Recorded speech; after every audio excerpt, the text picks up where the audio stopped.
So much love and appreciation to those of you who have been with me for the 2 year period plus that I've been doing this. Thank you for showing your love and support to the channel. And to anybody else who is brand new to the platform and you would like to support the channel, also you can do it by way of Patreon, Anchor, the clothing store, and also the shoe shop that is listed in the comment description below. And again, thank you to any and all of you guys who have been here to support this channel during the 2+ year period. I wouldn't be able to do what I do every single day without you.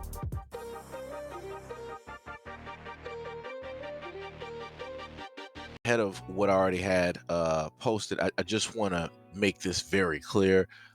This is not a type of critique trying to broad brush, right, everybody within the LGBT community.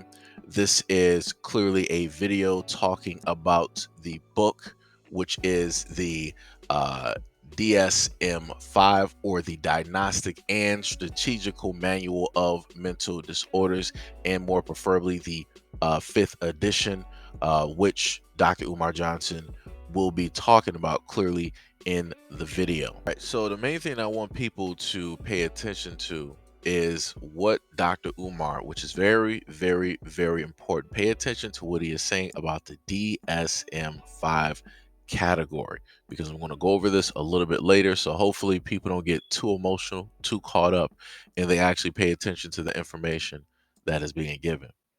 It's in this type of behavior. Do you think people can be born gay? No, I don't. And there's no conclusive evidence to that point. Wow, you know, a lot of gay people say they were born that way. They said that, you're saying a lot of murderers say they were born murderers. A lot of pedophiles say they were born pedophiles. So if we're going to say there's a gay gene, we're going to have to open up the conversation and say that there's a pedophile gene, which means if I molest children, I shouldn't go to jail because after all, it was in my DNA. What did I Be say careful yesterday? about opening up one door. You got to open up all them doors. What I said yesterday, I said if you keep acting like that, in about 15 years, people going to be like, oh, pedophilia is just Well, something you But no, hold on. Being a pedophile is illegal. Being a homosexual is not illegal. Well, true, but guess what? When the DSM-5 came out last year, that's the Bible of diagnoses, they say they accidentally put pedophilia in as a sexual orientation. Having sex with kids accidentally was not listed in the DSM as an illness. They had to quickly fix to change that, and I think they did that on purpose because there's a Pedophilic disorder is a DSM-5 diagnosis assigned to adults who have a sexual desire for prepubescent children.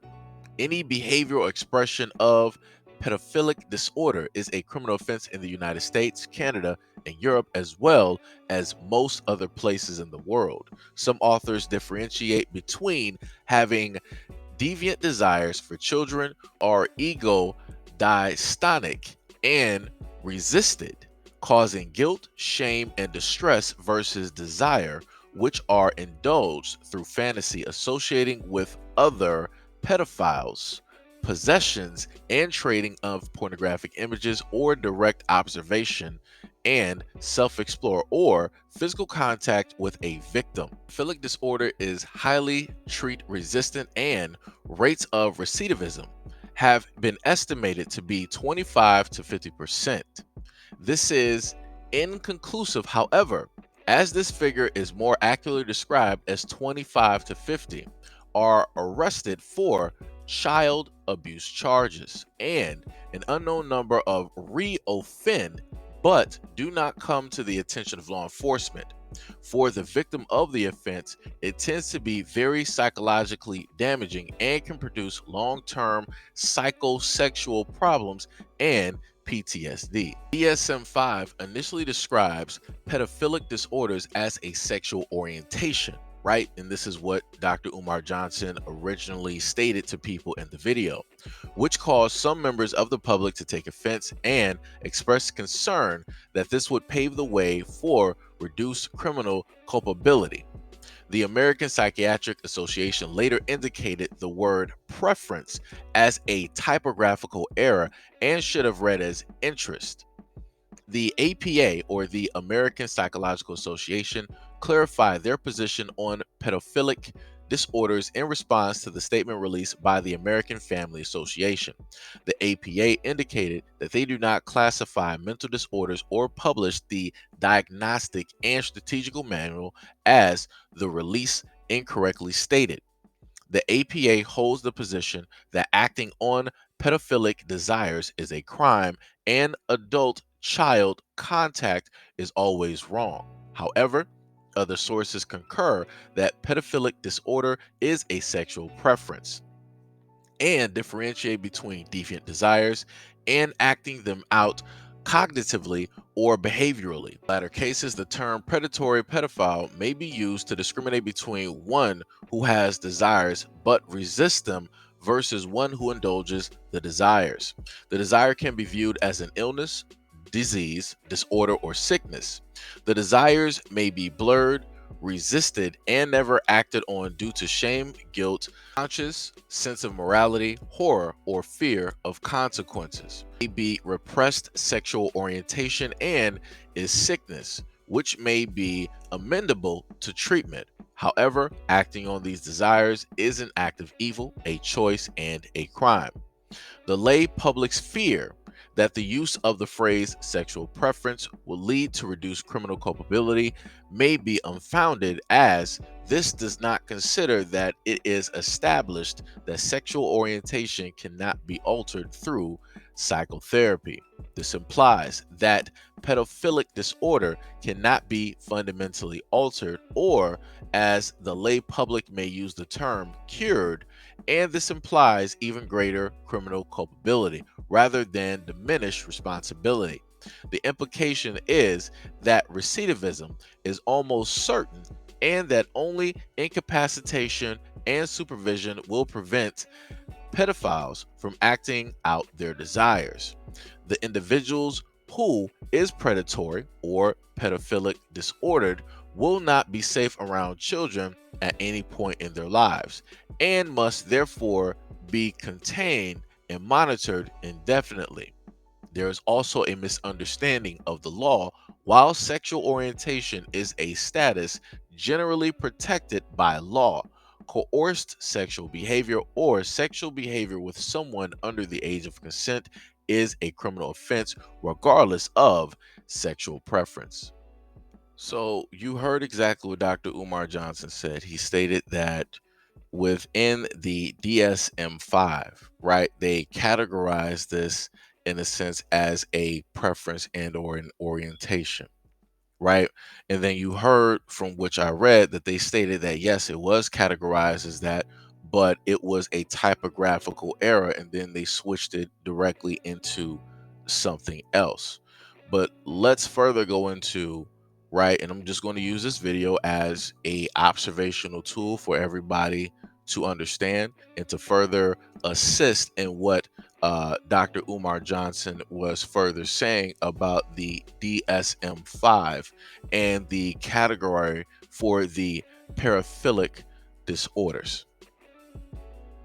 When I give talks and mention that pedophile doesn't mean someone who has committed a sexual offense and is instead referring to attraction, I still see phones come out because people will be Googling to see if I'm correct in my language choice or not.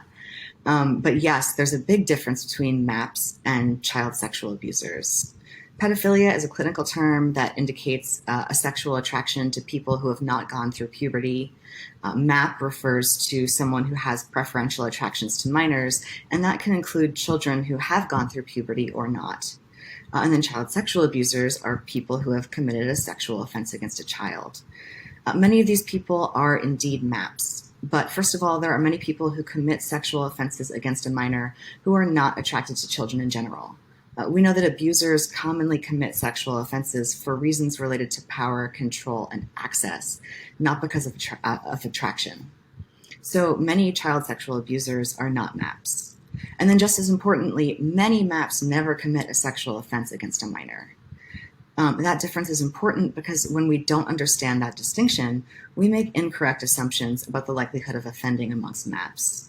This leads to people believing that just because someone is attracted to minors, they're likely to commit an offense.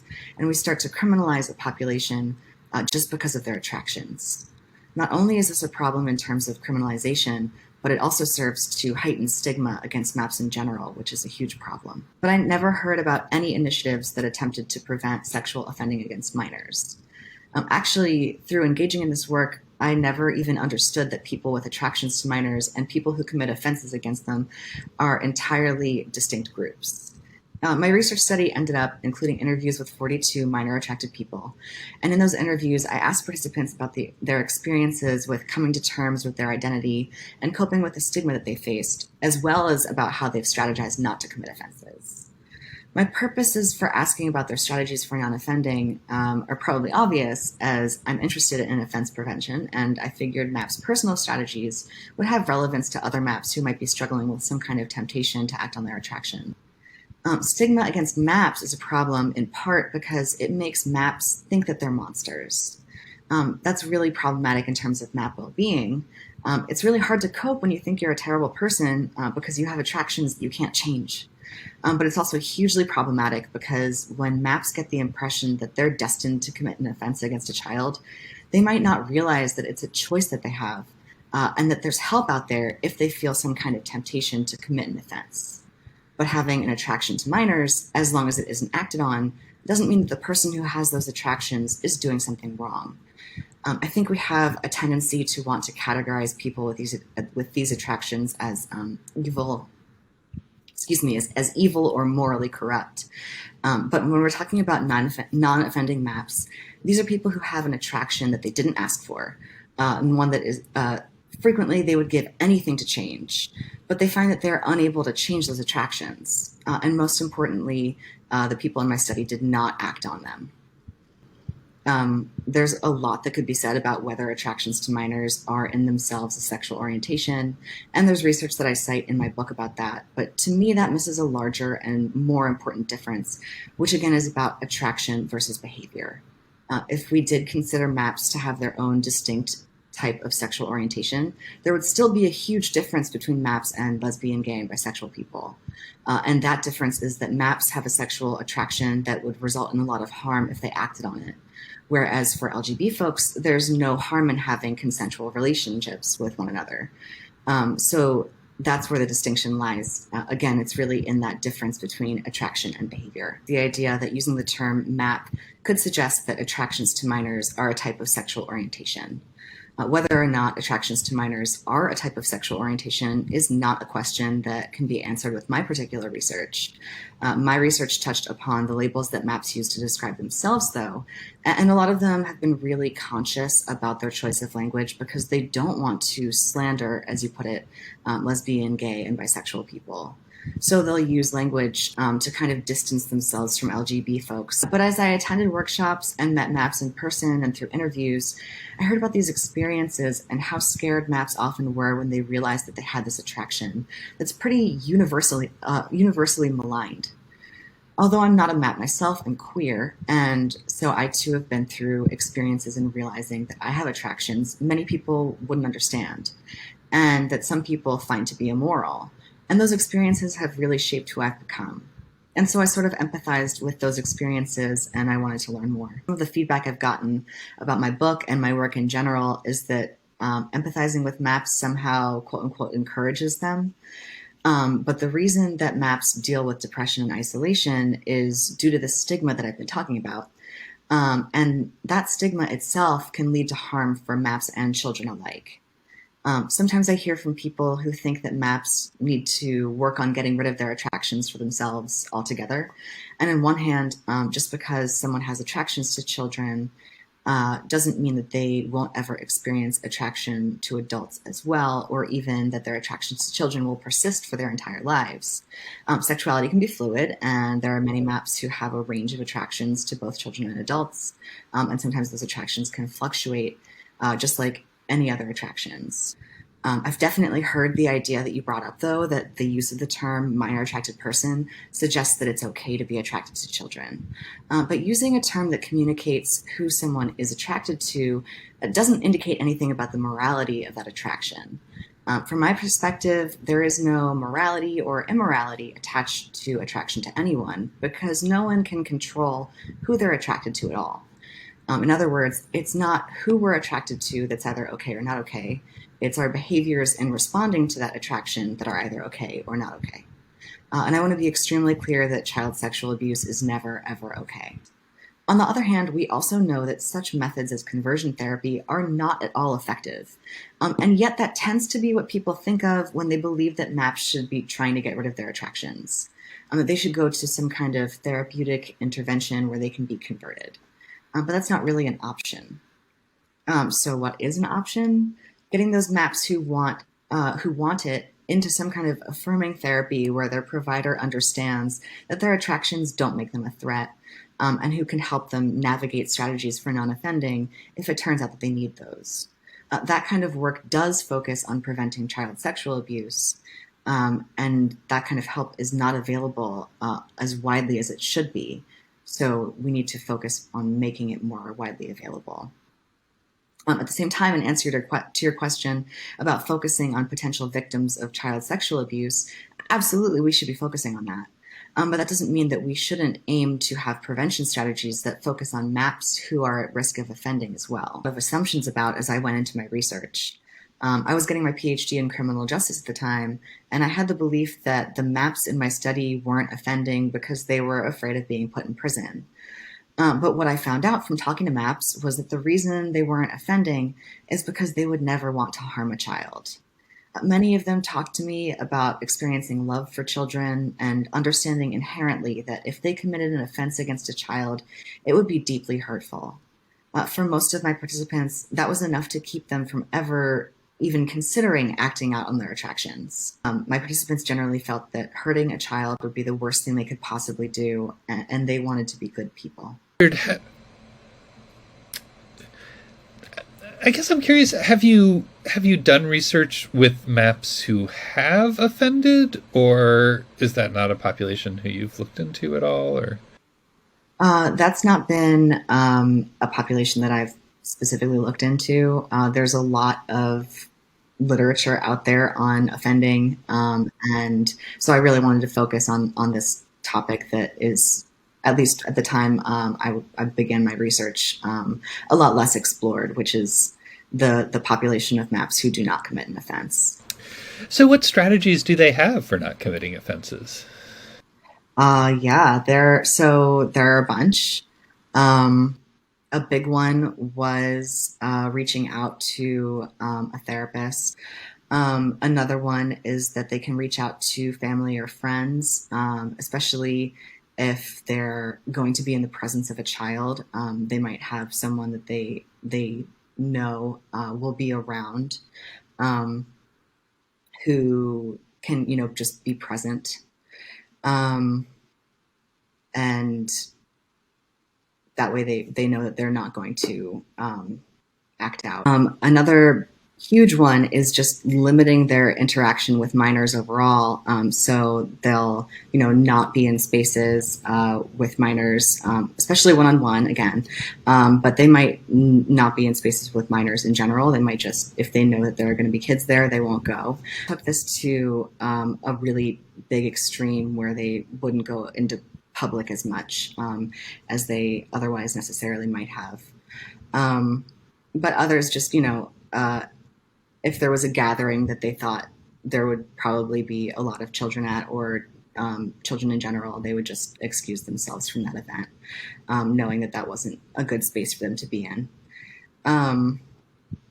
Others were seeking out support from other MAPS. So especially connecting on groups like Before You Act and VERPED, or Virtuous Pedophiles. These are support groups that can allow MAPS to contact one another and talk about, first of all, if they're experiencing any coping issues in general, but also if they're feeling like they're going to offend. There are folks who reach out and can help them with reasons that they shouldn't offend, with their own strategies for non-offending, with therapists who they have had good luck with in the past, and a number of other resources. And non-offending MAPS, by definition, do not abuse children, so their behaviors are moral. But they're still being subjected to this same idea that they're bad people, and they've often internalized that for themselves. So that's why I've used this subtitle, Minor Attracted People and Their Pursuit of Dignity, because a lot of the people I interviewed for the book have encountered people who have told them that they're bad people or monsters just because of their attractions, or that they feel that same way about themselves. And it's often a process for them to just stop feeling internally like they're monsters. Some of the people in my study have been going through this process for years, decades even, and some of them had just started it, maybe even just weeks before we spoke. Seeing my participants be so affected by the stigma against them was really hard because they were trying their best to be good people. So it was important for me to use language that was as non-stigmatizing for them as possible. You don't find that suspicious? You don't find that suspicious? You don't find that suspicious?